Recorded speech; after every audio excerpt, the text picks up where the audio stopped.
What is going on, everybody? We are back. Season 3 of the ABJ podcast. It's crazy. I can't believe this channel alone has been going on for 3 years. We've hit some cool milestones on this channel. We're at 1,300 subscribers. We're monetized. We have membership programs. There's a lot of fun things. Just first interview of the year. It's you guys are now seeing this on the 6th, which is a Monday. We're going to be doing every ABJ style podcast content or related content on Mondays, whether it be interviews or banging beers or truth behind evolutions or maybe not cool in high schools. And then Tuesdays we'll still stick with the tornado tags.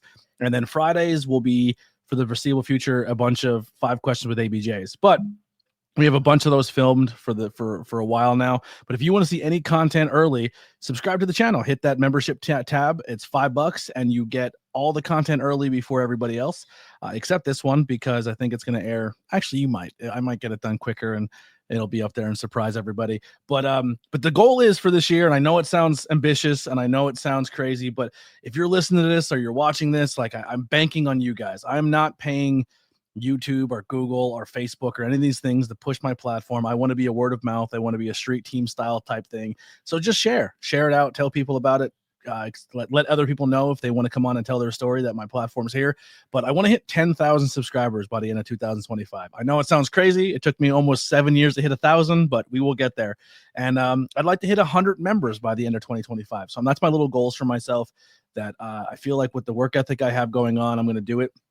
Also on the YouTube side, and then the content side, I'll be adding game streams and stuff. So I will be working a lot on this channel. So besides just the podcast and other content and the reviews and all that, there will be tons of stuff coming that I feel will help me hit those goals. But like I said, if you're listening or watching, a 5-star review on the audio side goes a long way. Spotify does have an option too, where you can leave little comments or feedback, which would be great. And then on the YouTube side, always in the comments, get them blown up. Even if you comment a bunch of times because you're watching it and you're just commenting as you're going, I love that. I will respond to every comment. But just trying to build a community. You can follow me and my guests and all the links below. We do have merch pages as well as Discord and community things you can hang out with. But the new logo for season 3 is available. I added a little bit of a third color to it so we can do some fun color splashes. That is very Washington Commanders. I know. Deal with it. And then we have the brand new, just because it's not just the podcast, it's just the brand of ABJ. We got the new logo there too, which I think is really cool. Just kind of isolated. So tons of fun stuff coming. Without further ado, I'm done shaking my little internet tin can. Let's bring in my first ever returning guest in 3 seasons of this podcast, and it couldn't have been a better person. I mean, you've probably seen people here and then, reviewing episodes and stuff like that, but as a return episode interview guest, this is the first time it's ever been done, and it's someone that I hold very dearly to my heart in this business. Always been an amazing friend. Great conversations at shows, in personal time, and just someone I really, really cherish and love very much. Let's bring him in today. It's the Mike SKYROS. What's going on, bud? We're live, pal. It's good to see you. Yeah. Glad we could spend this time to talk. You know what's hilarious? I was just on I don't know if you were still there, but I was on I've been doing a lot of TikTok stuff, like joining like wrestling content creators TikTok, and I was with my buddy the Heels for Life, and Chris is a big fan of you, and he was talking about you, and he's like, oh, Sky, I like, oh, Mike Sky. He goes, Blackwell knows everybody, and I was like, that's my homie right there. He's like, of course. He's like blown away. I know. I'm like, if they're in the Northeast, I try to make it a point to know as much as I possibly can in this area. New York, I'm growing. New York's a big scene that I have not conquered all of it, but yeah. Like the Binghamton, Syracuse area, I got pretty down pat though. Yeah, the thing about upstate New York is we have so much great talent up there, especially now in the past probably 4 or 5 years. A lot of people have come out of the schools, including ours, that are good, and it's about branching outside of New York State. Like a lot of people, just the pathways haven't been opened up. So that's one thing I'm trying to do as well. I'm trying to like clear some road for people to drive down and hopefully get some more opportunities outside of just like, Albany, Buffalo, Syracuse, Binghamton. Yeah, I mean, listen, you've had a great 2024. You had a lot of really cool moments that we'll get into. But before we get into it, we kind of said the name, but give him the name, give him the moniker, tell him what you do. Who are you? Yeah, I'm the Moonlight Sun Mike SKYROS. I'm out of Syracuse, New York. I've been wrestling for over 10 years now, which makes me feel old as dirt. I've started in April of 2014. And I had a crazy year last year. It was my best year yet. I wrestled. Well, I'm sure we'll talk about this. But I wrestled guys like Minoru Suzuki, Eddie Edwards, Primo and Epico Cologne, Darius Carter, like all kinds of crazy people. I'm a guy that I'm really very much like committed to the fundamentals and tradition of wrestling. I love professional wrestling. I love so many different forms of it. And what I do is my thing is all killer, no filler. I don't bring any BS, any corny wrestling, anything that's gonna spit in your face as a fan. I'm a guy that gives you like the real meat and potatoes of wrestling, and I'm unapologetic about it. I love that. I love it. So, since the last time we spoke till now, obviously you've done a lot of crazy things. What would you say has been new about Mike Skyros? What do you bring to the table? Because the last time we talked, I think it was around the time, or maybe shortly after you wrestled Cardona, I believe, right? Yeah. Yeah, so it was around that time. So from there to now, what do you think new? What have you brought new to the table, or maybe new in just your life in general? New is finding new ways to connect with the fans, honestly, because it's taken. I'm not a person that likes to open up to a lot of people. Like I try to be polite and kind always, but I don't like to let a lot of people into my circle. That's just how I am. But Mhm. inside the ring, really like taking time to look around, make eye contact, make not just is I'm gonna sound like the biggest old man wrestler of all time, but I've really tried to prioritize after wrestling main eventers like Cardona, making moments for the people in the crowd outside the ring. Even my merchandise, giving people like what they want, not necessarily what I want. I'm not buying the shirts you are. Um, Giving people like putting out promos for everything. I'm not as I'm maybe like 80% right now. I want to get to 100, but I put out promos as consistently as anyone on the indies right now. You can look that up too. I just started we were speaking about Discord. I just started a Discord channel. By the time your show broadcasts on the 6th, my Discord channel will be live. We're going live on the 4th, and that'll be in my link tree. We can talk about it later, but I really will setting invite my aside. Discord community to it. We'll get some people in there for you. Appreciate that because I want to find a space for all like the wrestling watch alongs I want to do, all the blogs and ramblings I want to do that I don't just want to pepper Facebook with that's going to drown your feed, stuff like that. But really trying to make wrestling for the fan and less for myself, if that makes sense. Yeah, yeah, definitely. And that's something we kind of talked about before is kind of finding your identity. You've been doing this for quite some time, but like, what is Mike's guy? Like, you're the Moonlight Sun, but then you were like before. It was like a hodgepodge of a lot of different things, but nothing really stood out before that. The wrestling was all there, but you didn't have that connection with the audience because you said you were kind of reserved. You're in the same aspect of like I will say like an Andy Header where Andy Hetter's not going to politic. He's not going to bullshit. He's not going to really go crazy. He's not going to sit at his merch stand. He's going to come in. He's going to give you the best performance he can hand. And hopefully that's enough that you remember him for life. And it works for him, but you need to be at the merch table. Like the Cardona's going to be at merch table all day long. And I think you getting those opportunities and seeing some of the top guys put that out has changed that for you. If I'm not wrong. Yeah, let me speak on something specific when you bring up Cardona again. So, uh, especially if you're a wrestler, like if you haven't seen this video, go look it up. It's out there on YouTube. Matt put out a video talking about like specifically like merch and connecting with fans like outside the ropes. I have followed so much of that video to a T, and uh, I've met a lot of cool people. I've had a lot of cool conversations, and like I've made a lot more money on merch. Yeah. You see me at shows now, unless I'm really like under a certain time constraint or I'm needed for something or I'm running late. Uh, I'll be at the merch stand when doors open. I'll be at the merch stand at intermission, and I'll be hanging out after the show. And I thought it was I thought it was a little corny at first. I was like, oh, I don't want to be standing out there like a flea market, but he's right, and that's one reason he's been on top because I've, like I said before, I've made a lot of good connections that way. In terms of my character too, you speak on that. It's still something I'm figuring out, but I realized a lot of the stuff I'm into, I'm not into it because it's hot right now, but it's hot right now. Like the whole, I don't want to say like emo or like metal aesthetic, but it's is popping off right now. Like if you look at TikTok, like Gen Z kids are doing like dressing like they're in new metal bands, or like a lot of like black metal fashion. Like there are people like t-shirts, black metal font, like uh, a lot of like the stuff in aesthetic that I like is in the forefront now. If you look at someone like Rhea Ripley, Yeah. her whole Spooky, witchy aesthetic, goth chicks love that shit. yeah, yeah, and she hit the wave like right at the perfect time, and no one else was doing it like that. So Yeah. that's all the kind of stuff I'm into, and I'm just leaning super hard into it. Yeah, that's my cup of tea as well. That's all the stuff I'm into. So I think you're doing that very well.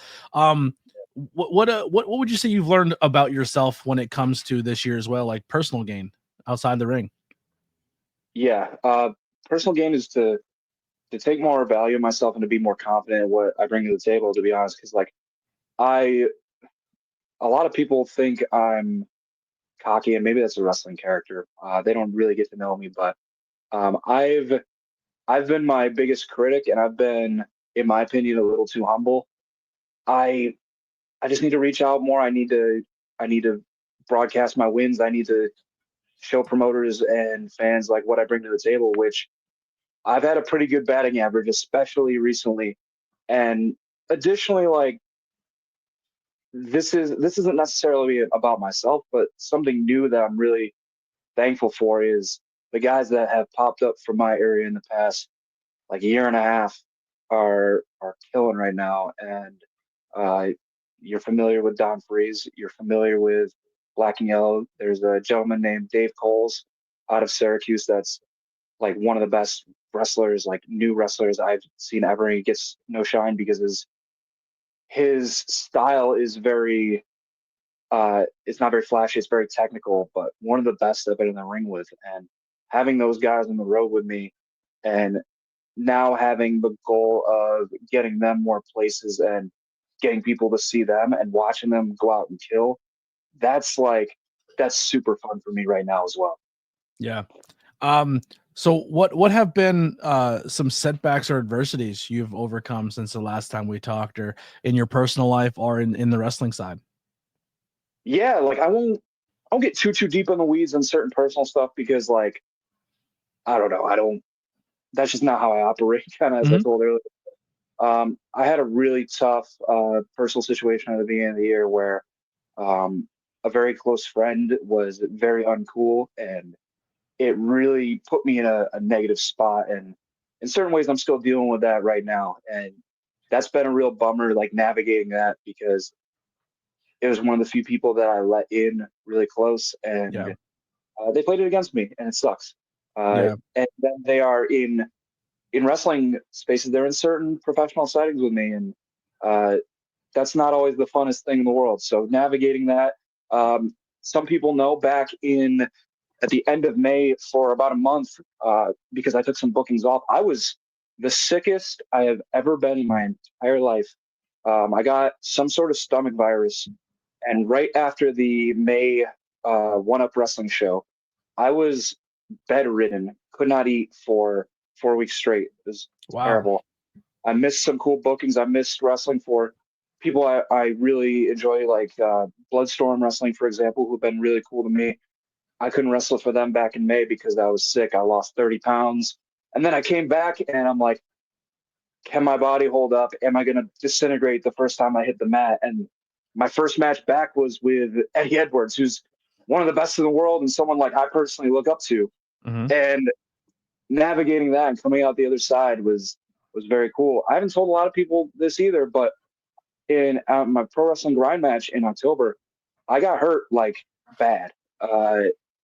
And I had to completely change the way I wrestle for a little bit to uh, like mitigate that injury, and that was scary. But it's so weird because I people aren't probably won't even notice, but I wrestle so much smarter now. I wrestle so much safer, both for myself and the person I'm in the ring with. So navigating all that has been super challenging. I haven't really dealt with injuries like that before, but uh, Are you willing to dive in what the injury was? is to do with my lower back. Like That's not a joke. That one that no, I hurt my lower back when I was 27. I still have lower back pain. yeah, it's tough, It doesn't man. go, especially if you pinch the sciatic or something. You're done. Done.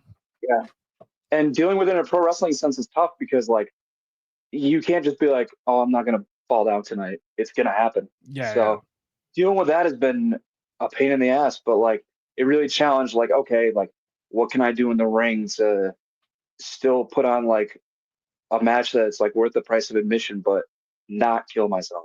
Yeah. When I know when we talked the first time, you were almost in like a bulking session. You were becoming like little mini Hulk. You were putting Yeah. muscle on and muscle. And Yeah. I even told you too. I said I think you look great, but I think it slowed you down a little bit in the ring, and a lot of your athleticism kind of didn't look the same because you put a lot of muscle on. And then Yeah. kind of this 2024 thing, you found that balance again, it seemed, where you leaned in but still kept a lot of the mass, but you moved a lot better. Yeah. So what I did was this would, if you're like into like fitness or bodybuilding, you'll understand what this means, but I did what's called a recomp. So I'm heavy. I'm the heaviest now I've been ever. I just it just is different on me now. When you gain muscle, like a lot of times when you get to your heaviest, you'll carry a lot of body fat, and then the next time like you cut down, you get back up to that weight. It's a better weight. It's less fat, and I changed the way I dieted. I cut out a lot of sugars. I cut out a lot of BS. Like I still have like once a week I'll have like a little sweet whatever, but that's about it. And I feel great. I've been doing a lot of yoga. I've been doing a lot of stretching. I've been doing a lot of foam rolling, and like you're right. I was a meatball for a while there, but like right now I'm heavier, I'm stronger, and like I feel really good about my movements too. Like my body control's way better than it was at that point. Yeah. There's a match that I was nervous going into the show because I don't know, I didn't know how it was going to translate to no ring, and like every match was good, and I don't want to take anything away from anybody, but the two matches that I was most looking forward to actually stole the show that night. It was Journey and Riley. I thought had one of the best no ring matches I've ever seen. I thought they did a great job using the crowd and the stage and the move set they did because they couldn't do what they wanted to do that they normally do. And I thought they I still to this day, I think is one of the best no ring matches I've seen. And it was Riley and Journey, but you and Mike had a really good no ring match as well. And man, you took a kendo stick straight to the face. Yeah, dude. So I loved that show. So first I want to give props to Journey and Riley. Like you said, they killed it. So that whole scene, the no ring death match, hardcore, whatever you want to. I remember I went in the back. Sorry to cut you off. I went in the back, and I remember just going to them like, "Yo, you just fucking killed it." And I remember I'm like, they just set a bar. Good luck.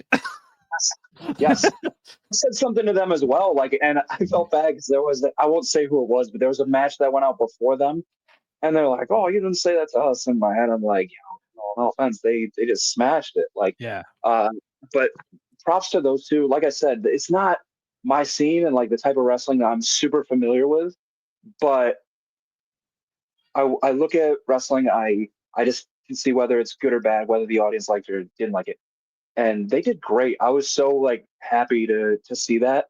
And then I went out with Mike, and again, not my comfort zone really at all. And I was really happy with that match. It's funny because maybe I'm wrong, but I think there are a lot of people, including maybe Mike, that think like I despise him. I don't. We have a lot of different ideas on wrestling, but in terms of like a dude, I think he's great. In terms of an in-ring guy, like his philosophy and my philosophy are very different, but what he's done is effective, and I just want to see him do well with the title because I worked really hard to try and make that title like mean something, and I just want to see him carry it and like keep it on that upward trajectory. Yeah, I think he's doing a great job. He really, really is. I think his storylines and the stuff he's putting himself in has been good. He's been defending it everywhere. They're big shoes to fill, and you put the high tension title on your back and the company on your back for a long time, and I think he's doing a good job holding it down now. I'd still like to see a rematch eventually in the future, or see what has in store for you in High Tension. But yeah, you and Philly Mike, that was a conclusion. You lost at Smash and then had the rematch at the Solar Slam. I think that's what it's called, right? Yeah. All the show names just blend together. It's like, all right, think of a movie reference, because that's usually what they're But no, I thought it was a great match. And seeing you in a no-ring environment was a lot of fun, because it was something completely different. And I thought the storytelling there was done really well. Yes, I'd be open to doing more. If it was with the right opponent and the right situation, I would love to do more. I'm trying to do more. I love my singles wrestling. I love my tag team wrestling, but I would love to do more, like, just things that are different. Like, see what I like, really, stretch out, flex some new muscle, see what I got. Yeah. So, who has this motivated or inspired you and kept you pushing forward a lot since we've talked last time? Has your motivators or your inspirations changed at all? Thankfully, no. It's whittled down a little bit, but that's okay. Like, as I think everyone watching knows, sometimes in life, like, people grow apart. They go in different directions for whatever reason, but the people that stay long term, it just solidifies that even more. Like I spoke about earlier, the guys that from my area, I'll name them again: Don Freeze, Corey Jackson, Ting Shi, Dave Coles, Adam Stone.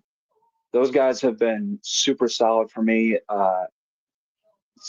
Having them both to go on the road with, to lean on, and also to bring to a show and be like, hey, put these guys on the card, they'll kill. Like, leaning on them personally, professionally, has been super cool. And then guys like Sean Carr, who you know very well, Garrett Holiday. Love that guy.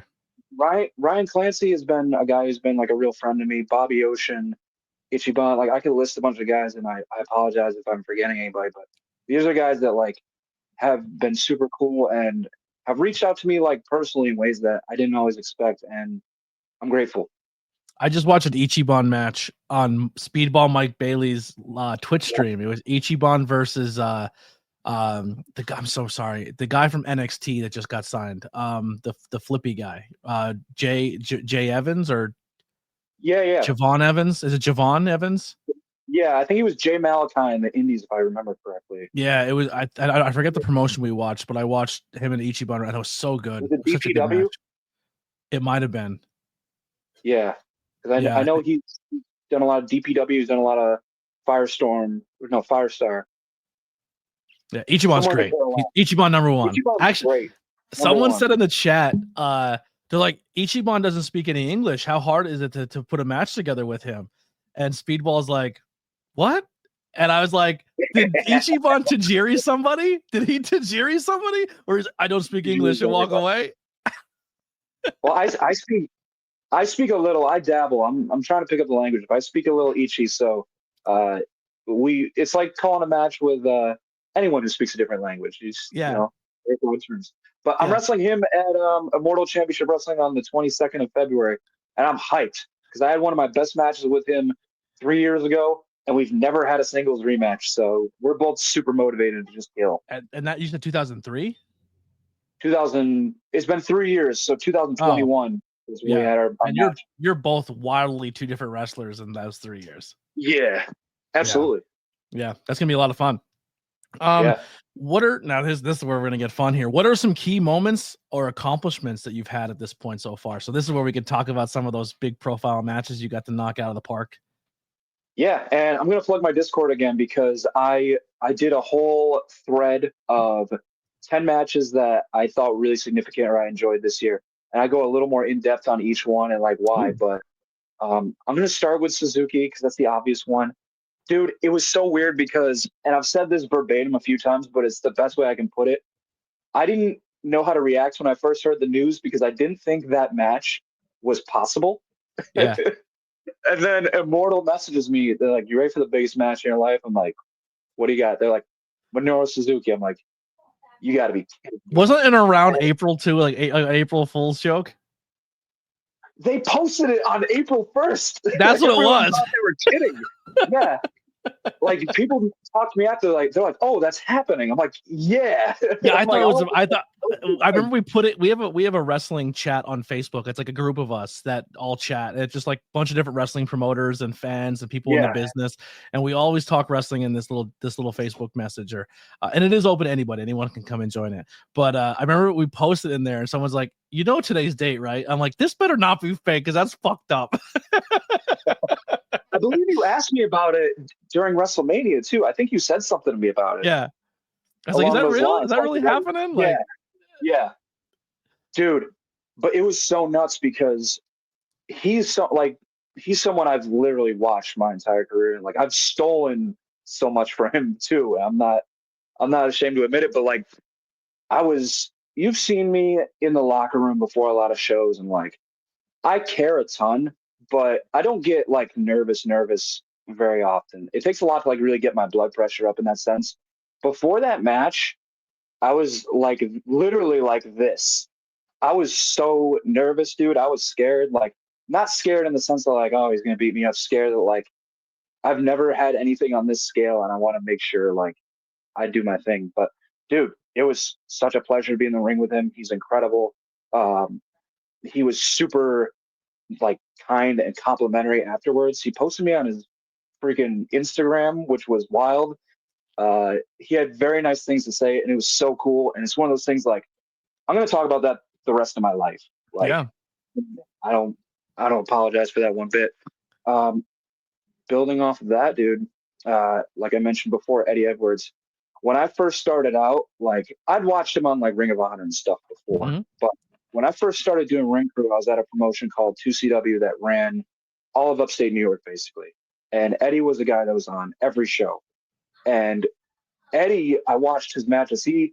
In my opinion, they were the types of matches I liked the most, and they're the matches I thought were the best every single There's a time. lot And of was such parallels with you and Eddie too, like look, size, the way you wrestle. Like you were for, like a while. Like I remember we said it on the podcast at one point in time. Like you're kind of like our version of Eddie Edwards. Like you're just like that utility guy. You could put him in any style match, any person, any style. Like you're very similar in what you guys both bring to the table. you were the second person to tell me that like verbatim. And Yeah, that's very cool. Um, but with him, like it was funny too because even I would see him periodically since then, and he always remembered that like who I was. Like I was just a ring crew guy, and then I was like a super duper undercard guy. But he always remembered who I was. He was always nice to me, and we wrestled in a 4-way in 2021, and I was like, all right, cool. I wrestled Eddie, like, and then I had One Up Wrestling. They were like, they were basically like, who would you like to wrestle? Like someone like realistic. I'm like, please put me in there with Eddie Edwards. And uh, the match is up on YouTube. You guys can go watch and see for yourself.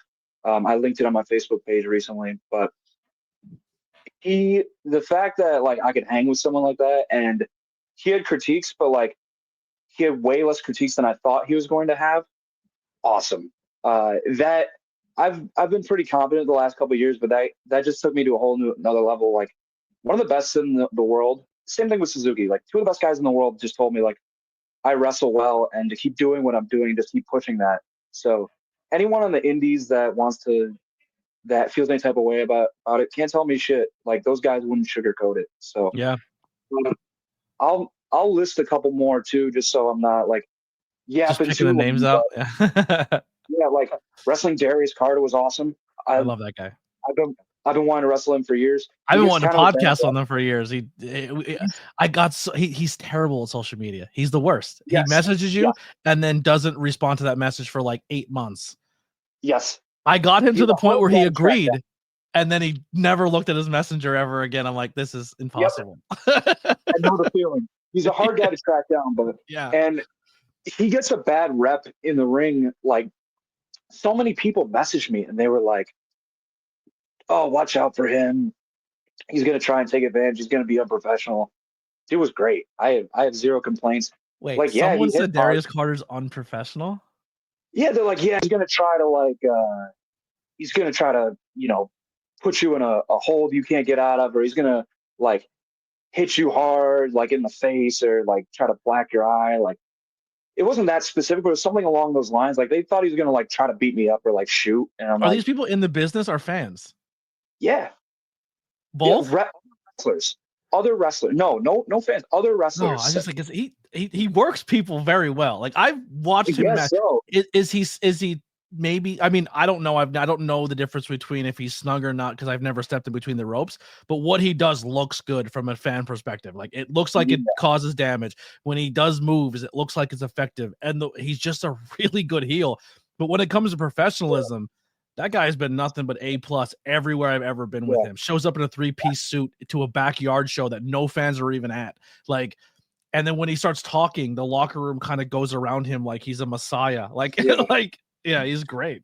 Yeah, he hits hard, but like, first of all, that's like everyone I wrestle now. That's Yeah. kind of like the corner I've been put in, which I'm cool with that. And I'm not a tough guy. I'm not a badass or anything like that. But my my bar for like this is unnecessary in terms of like being hit hard is higher than most people.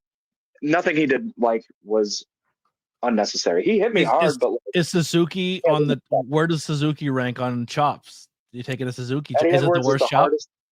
No, Eddie Edwards is the hardest I've ever been chopped by a lot. By like Really? a huge margin. Yes. Try to find more. If you find more people who have wrestled him, ask them that. His chops are by far the hardest. I don't know what it is about him, but they suck. Like, not in the match I had this year, but the first time I wrestled him, the first time he chopped me, my ears rang. Like, and that's zero exaggeration. Is Uh, Suzuki just like when Suzuki hits you? I'm sure it's not fun, but does he just know how to make a good sound out of it as well? Like he just Suzuki hits really hard. It's just he didn't hit as hard as Eddie. yeah. Oh my Yeah, god, just Suzuki all. Effie is still one of my favorite matches, just because like I never really seen Suzuki like besides Murder Grandpa, and then him and Effie where he was like they kiss each other and stuff. I was like, yo, he's really willing to do comedy as well. Like I don't know, I just love that dude. Yeah. No, he's people don't realize how he did like Kaiju Big Battle, like he does all this like Yeah, really out there stuff. They think he's just like a very serious like technical wrestler, and like no, he wants to do wild stuff. I think he yeah, just he he has to keep up this energy as like a badass. his persona. Yeah, yeah, I think I agree. the last thing I really want to note on that I was really proud of because they've been like a professional goal of mine forever was I set it aside too. Boom. The Making the PWI PWI 500. 500, number 485. Like I was so hyped because and the person that told me it was the first thing I saw when I woke up when the numbers came out. Alex Watt from High Tension, he was the one that told me, and it was super cool. I was like, man, this is because I wasn't sure when it was coming out, so it hit me completely by surprise. And like, people are gonna say whatever about it. I don't care. It's something I'd wanted forever. I wanted that recognition, especially being someone out of Syracuse, which is an area that, in my opinion, has had very good wrestlers, but has not always had very good uh, promoting, networking, uh, platform, however you want to phrase that. We Mm-hmm. haven't been as good at getting ourselves like out there and known on a national level, and that's international. So Yeah. I was really stoked to see that. Listen, is there moments where the PWI is who you know and where you work? Sure, but once again, you're a guy who's not out here. You're not a look at me guy. You're a lunch and pail guy. You're gonna come in. You're gonna do your job. You're gonna eat your lunch. You're gonna go home. Like you're not get like you're gonna like if you're gonna go above and beyond when it comes. You're gonna give 110%, but you're not gonna brother your way into anything. You kind of just stay to yourself. You're friendly, and then you leave. So the fact that you Yeah, made it, there was no politicking going on at all. You earned every ounce of that rating, and I'm proud of you for getting it. appreciate that. Yeah, and if anyone says anything different, they're psychotic. Yeah. Did you hit all of your goals that you put out for yourself in that year, and what new goals do you have for yourself going into 2025?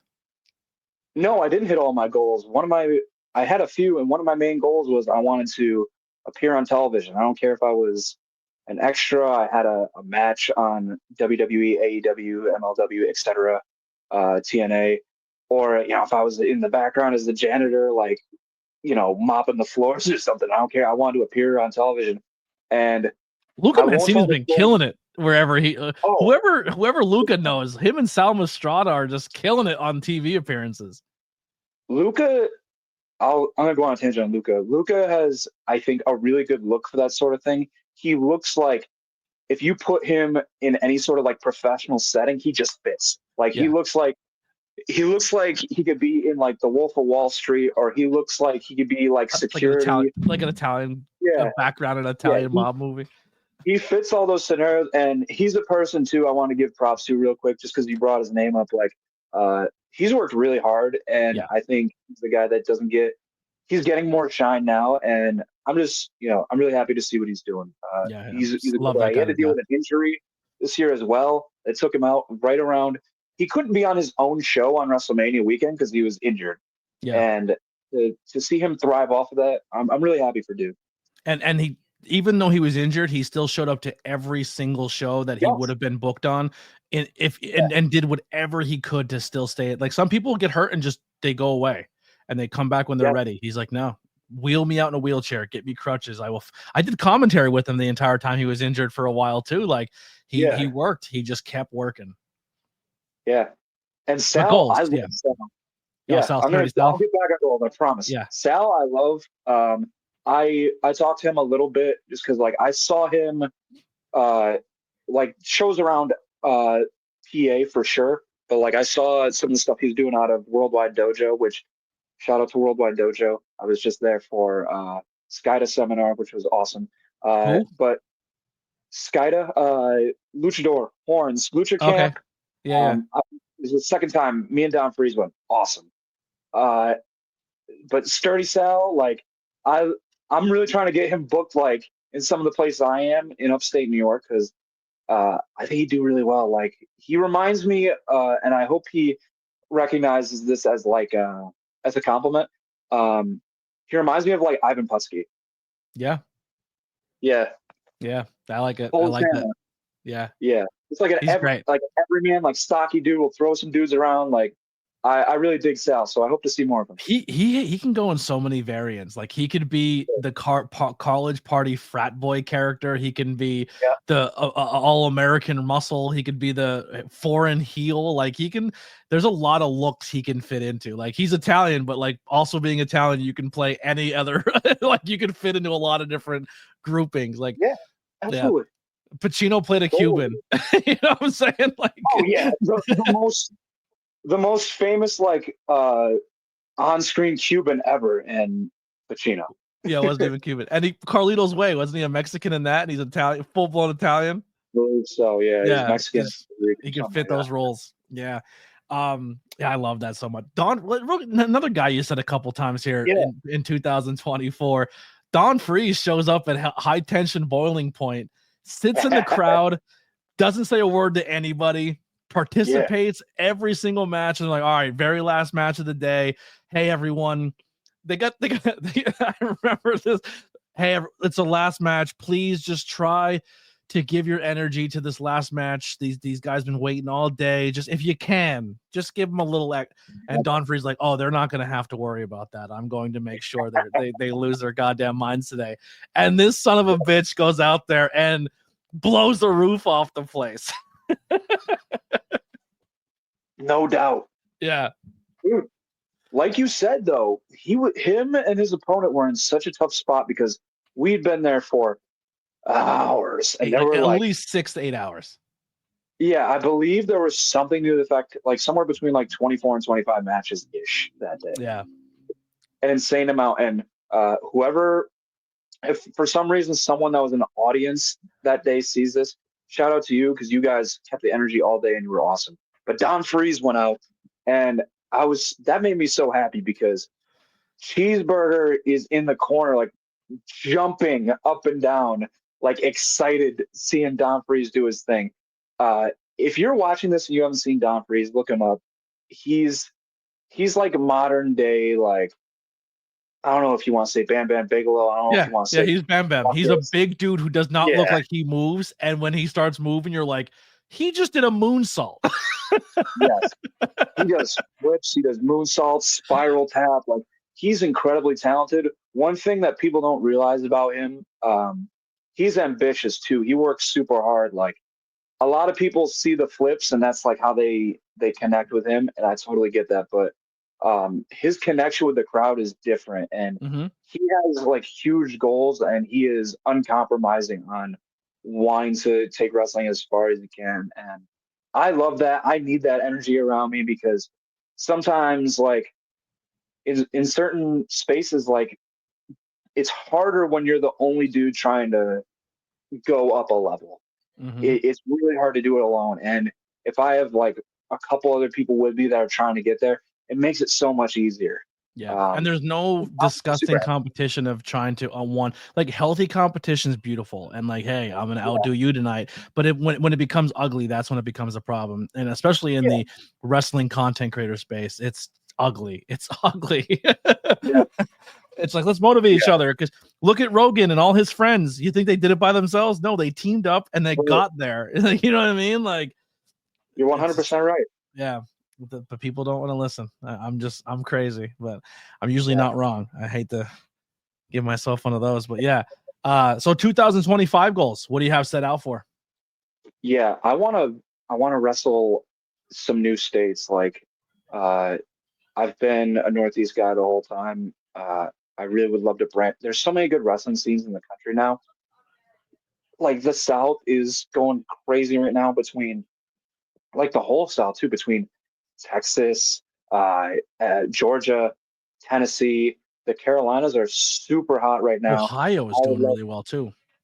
Ohio's killing. Ohio's always kind of not always, but like indie wise has always been kind of a hotbed for wrestling, because it's built off of like it's kind of in the middle of a couple different scenes. But I think in terms of the indies, like the South being the way it is now is kind of a newer thing. And the West Coast is killing too. Like Washington down through California is killing. I could probably get you booked in Kansas. I'm down. I know a guy who has a promotion out there. He's running shows and he's looking for people all the time. I'll put your name out there if you're willing to fly. Yeah, I can fly. I got a hook up on plane tickets. I'll put it that way. Yeah. I want to wrestle new places. Like I love the place I wrestle in the Northeast. And if you see me either talk about, or if you see me wrestle at the same places like over and over again, it's because I want to be there. Like they've been really cool. But otherwise, like I am not going to reach my goals wrestling the same people and being in the same spot my whole career. That's just the reality of it. And I'll tell you this. I'm very looking forward to experiencing more with Three Legacies Wrestling. Like I'm very proud of what they've been doing. I've had Ricardo on this podcast, but the fact that you and Hawthorne are becoming more frequent flyer miles there, and you're there more, and I'm bummed I didn't see a lot of Hawthorne's title run, but the fact that like some of the names are bringing in, I'm excited to go. It's just I'm not there as a content creator. I'm not there as a commentator. I'm just excited to go as a fan and support you guys. I think that's a great fit for you too. So I can't wait to see more of you in Lancaster. Yeah, dude, I'm hoping so too. I'm really putting a lot of work to be there as often as I can, because the first time I went, I was super impressed with just the professionalism and like the production quality and just the connection that whole roster has with the fans is so good. And I love what they're doing. I really want to be there as often as I can. Yeah. There's a lot of cool people I'd like to see you square up. Like, I mean, you and Hawthorne I'd watch if that was a match every weekend. You and Bro Keller, because Bro Keller's there a lot too. I miss the hell out of him. Like, there's a lot of cool people that I think you fit really well into that roster, that you could disrupt some stuff and be a major player there. Also, if you got plane tickets, man, get over there. I think you'd fit in really well in London too. That UK wrestling scene is unbelievable. I was there for All In, and I went to the couple indie shows there. Oh, so much fucking fun. Yeah, no, that's a goal of mine too. I want to wrestle off the continent as well. I gotta figure out who I need to talk to, basically, because like wrestling wise, I feel confident that I could go in there and do my thing, but sometimes it's just putting yourself and getting yourself on that card that's the tough part. Yeah. The Brothers Gray just put they just went to Japan, and then they have some other international tours coming up, and it's just like not like, hey, I want to take your spot, but like, let me pick your ear. How did you make this happen? Who do I have to talk to? You need another member to go with you. You know what I mean? Like, just I don't think a lot of people are willing to put themselves out there like that to do it. And like you said, you're in this 10 years. You're not messing around anymore. You're changing it up. You're connecting with the fans. You're doing everything you got to do. I think the sky's the limit. Appreciate that. Yeah. Hobbies or interests? Anything new you're into? Any new movies, games? Any new hobbies that you picked up throughout since we had you on the podcast? Yeah, you mentioned a gaming stream earlier. I want to learn how to do that. And even if it's just like me and my buddies like playing whatever, I want to learn how to do that. I'm really into I'm really committed to seeing live music. Like the last year, I went to the most concerts I've ever been to in my entire life. I'm really trying to Anyone capitalize stand on out? that. Dude, I saw Knocked Loose and Drain at the Riverworks in Buffalo. Incredible. Okay. I was so hyped to see them. It was fun watching you vibe to the heavy metal bands at Solar Slam. Yes, I followed up with Shiverboard was the last band that played. They were awesome. I followed up with them afterwards. Like they killed. Yeah. I had a blast. Who else? I like the Sweepers. What a great gimmick. The Sweepers were very cool too. I saw Avenged Sevenfold and Poppy also in Buffalo, which was awesome. Yeah. Don't tell us Dan Styles. That's like Dan Styles' dream girl. Poppy, he's obsessed with her. Poppy goes hard live. Like, yeah, she's very like metal right now, and I love it. It's incredible. I saw Spirit Box at the Center for the Performing Arts in Philadelphia, like because I'm very much on this wave of like, if someone really wants to go with me to a show, I will definitely go. But I really like going to shows by myself and just kind of floating and just doing my own thing. And you don't have to be like, hey, I got to meet so-and-so here, or hey, I got to make sure I stick with these people. Like I can just kind of snake my way through the crowd, do whatever. It was tough. Spirit Box was awesome, but that was like the day after I separated my shoulder. So I'm sitting in the back with my arm like this, like I'm having a good time, but I can't go like crashing into anybody or I'll be screwed. I seen for the first time ever. I didn't know anything about this band. I didn't know they had a whole lore and backstory to them, a comic book, the whole nine. And Alex couldn't make a show, and he's like, "I have a ticket. Do you want to go?" I think I was supposed to go with him, and he had extra tickets, and then he couldn't show up, so it was just me and Lily. We went and seen Coheed and Cambria. Yeah, they're awesome. I had a blast. They were so much fun. Yes. Yeah, I didn't like any of the other bands that opened, unfortunately, because I don't like the screaming pterodactyl metal where it's like. I love the screaming pterodactyl. I can't do it. I'm very lyrically driven, so I have to hear some lyrics. And if everything's just like, like I'm just like I have no idea what they do. Do you like that song? It was a good lyric. All right. It's one of those things where there are a lot of people that are like you that are like, it's the message that I can hear that I really connect to, and then the way I approach music is, it's a feeling. Like, I don't know what they're saying a lot of the times, but like it hits me in a certain way. I'm like, all right, I'm with that. So Lily's singing along to bands. I'm like, how did you get the lyrics to that? You looked it up online because he's not speaking English, right? They're like, you just learn. I was like, maybe. Yeah. I guarantee we listen to a lot of the same bands too. Yeah. Oh, definitely. Yeah. I think she was talking about a lot of the stuff you went to see, and she's like, I love a lot of those bands too. Yeah. Anything else besides music? What else have you been into? Yeah, I've been. It's funny. Like it sounds obvious, but it's not. Like we travel so much for wrestling but we don't really get to see anything. We see a lot of gas stations, basically. We see a lot of gas stations and fast tons food of gas stations. Yeah, but I'm taking more time when I go certain places to like actually explore. Like, obviously it was WrestleMania week, so I was there the whole week. But like Philadelphia was one where I had a couple bookings, but the rest of the time I was just like walking around Philadelphia. Like I went to the art museum with Andy Brown, which was awesome. I went to that market that has all the different the food like restaurants. Yeah, I went there like 7 times. Yeah. Like that was my go-to stop. Of course, I went to Suplex Wrestling like on my own time, not just for this show. They're dope. Just like I'm committed to. You might know about it, or Lily might know about it. There's a vampire museum in Northeast PA somewhere Yes. And I need to go to that. Let's plan that. Let's do that together as a group. I mean, you I'm like to go down. solo, but No, I'm down. I've been showing so Lily down. that for a minute. Lily, Yeah. maybe she knows the name. We'll have a quick run in here. Lily, Yeah. come here quick. You don't have to get on camera if you don't want to, but I just have to ask you a question. She's in the girls are over tonight. What's the vampire museum I've been telling you about in Pennsylvania? You don't remember? You know what I'm talking about, though, right? I know what you're talking about. Well, we just planned a triple date. Me, you, and SKYROS are going to see the vampire museum. There's supposedly a room that like. Can we go to All Gothic Garden too? Because it's supposed to be like it's a tea garden that's attached to it. The Gothic tea garden that's next to it. We're in. Yeah, we're in. All black, all deadly plants. Well, we're going to be starting in 2025 that Truth Behind Illusion show where we talk about like metaphysical and spooky shit. So if you ever want a guest spot on that too, you're more than welcome to come hang out with us. Oh, I'm down. I will say beforehand, all that stuff terrifies me. Oh, I don't believe any of it, but I want it to be real so bad. I have a healthy respect for ghosts, spirits, specters, wraiths, anything you want to put on that list. I have a healthy respect. I'm just like, I'm not messing with you. Oh, I'll walk right in. I don't care. You're a braver man than me.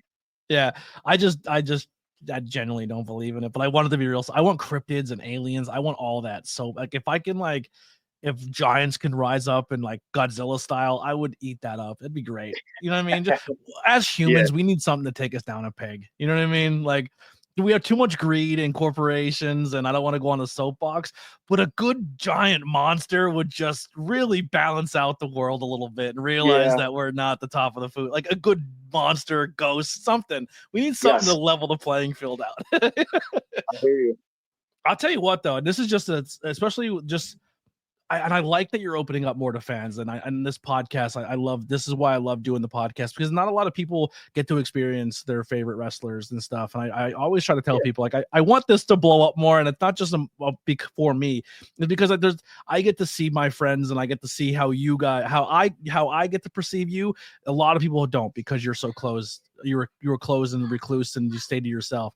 And like another thing, like the fact that you're making a Discord and you're putting yourself out there more, you should vlog more. Even if it's just small little videos for your YouTube channel, you should record when you're out doing things, or just like my pre-match thing, like, because you're willing to put yourself out there more. You're someone I think people would really connect to if you did stuff like that. Yeah, I'll talk about that, because I've thought about that.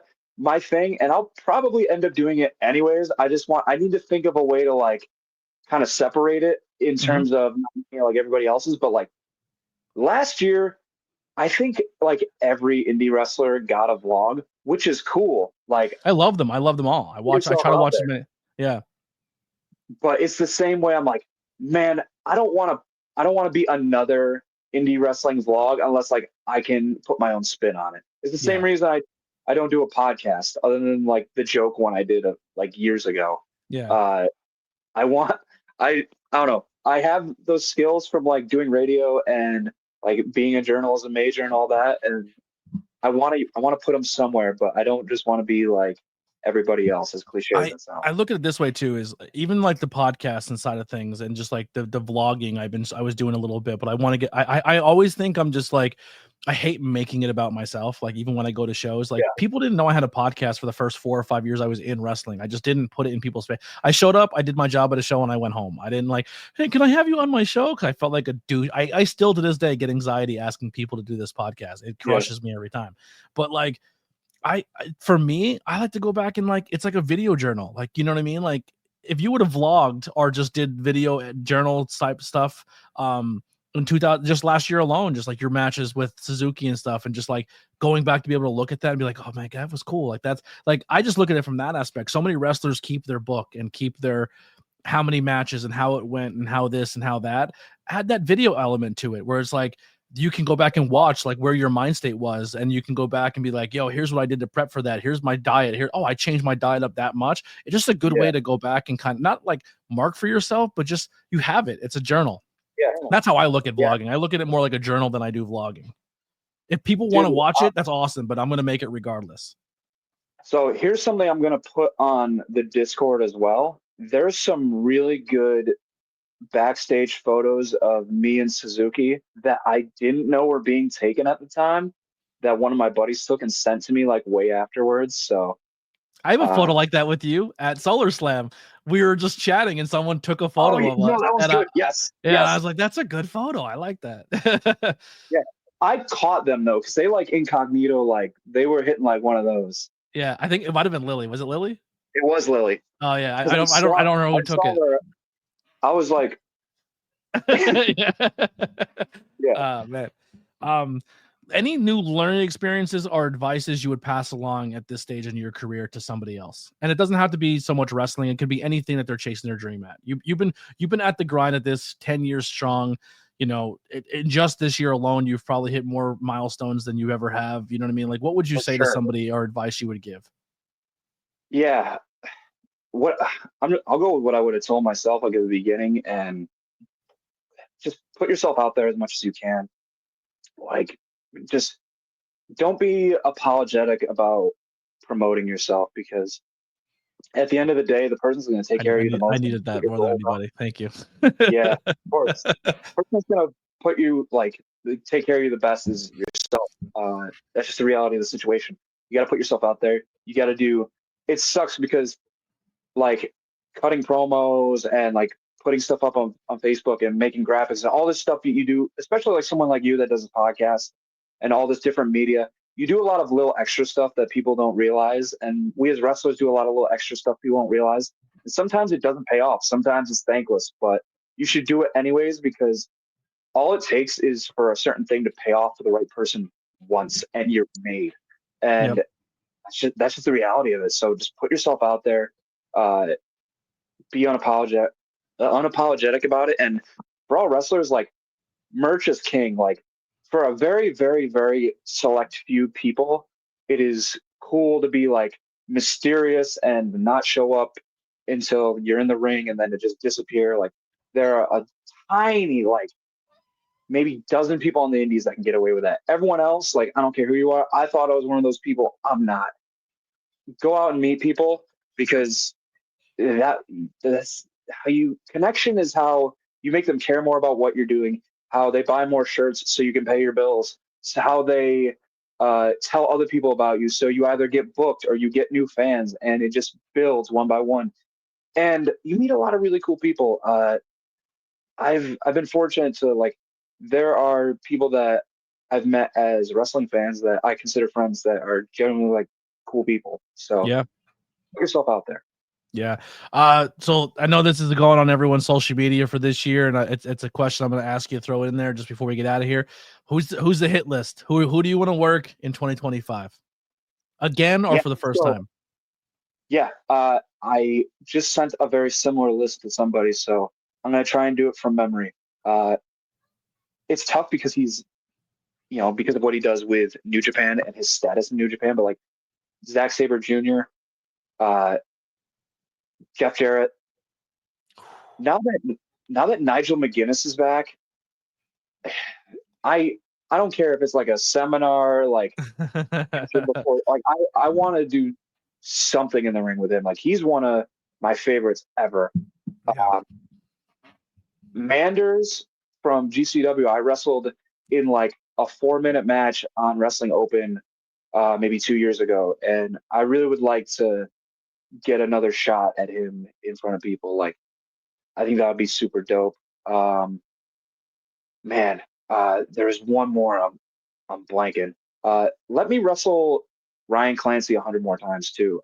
I wrote about this on my blog. If you go on my Discord, we talked about it, you'll see it. But Ryan Clancy is someone I would like to wrestle 100 times, because there are certain approaches that we share on wrestling that, like, I've finally been able to, like, meet him in the space in terms of, like, being in the ring, that every time we'll be in the ring from now on, like, we're cooking. Like, it clicked the last time we wrestled in a way that doesn't quite click the same with everybody else. So I'd really like to get in there with Clancy, like, as often as possible.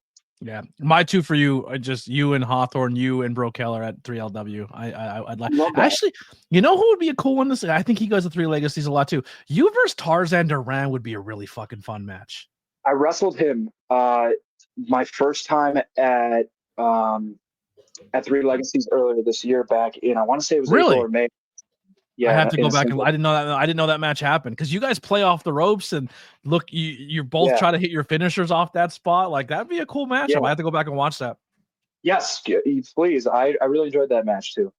And make a trip down to Pilgrim every now and then. Maybe rub some L's with Deppin. You and Deppin would be a fun match. Maybe I'd love to AXW wrestle can Deppin. make that. I've known And Speedball be showing up and doing some shows there too. Maybe you get a Speedball match. Dude, Deppin specifically, I would love to wrestle Speedball, by the way. He's killing it. Deppin's a good guy to test yourself for Zack Sabre Jr. because they wrestled. I've known Deppin since probably, like, we're not like super close, but we've known each other since probably like 2008 or 9. Like, yeah. I've known him forever. I had a really good conversation with him leading up to the Suzuki match, and I had a really good conversation with him at a show in Syracuse about a match I had. And yeah, I'd love to wrestle him. Like, he's intense. Like, when you talk to him, like, he's very like, that's the best way I could put it. He's very intense when you talk to him. Like, he's very, people think he's a dick, but he's very like, he just cares a lot. Yeah, he does. He cares a lot. Yeah. He tries to put it off as he doesn't, but he fucking gives a shit. Like he's passionate. He loves the business. Yes. And like a lot of times he cares way more than he wants to, but he just, if he sees something, he can't go without saying, which I think is a good quality. I struggle with that, especially if it's something I don't think should be happening. I'm going to probably say something. Yeah. It bites me in the ass a lot. That's not good for wrestling. But all right, last one here. And that's how we end them all. What are you grateful for? And are you currently happy? Man, I'm grateful for the people in my corner. I'm really grateful for like the ability to like physically still participate in wrestling and to like things to still be heading in an upward direction. And years in, like, I'm super fortunate. And man, happiness is, I'm not happy all the time. Like, I could lie and say yes, and it would probably feel better for the camera, but I'm not miserable, but it's something I'm working on. It's something like I'm trying different ways to find, but a lot of really good people around me, and that helps immensely.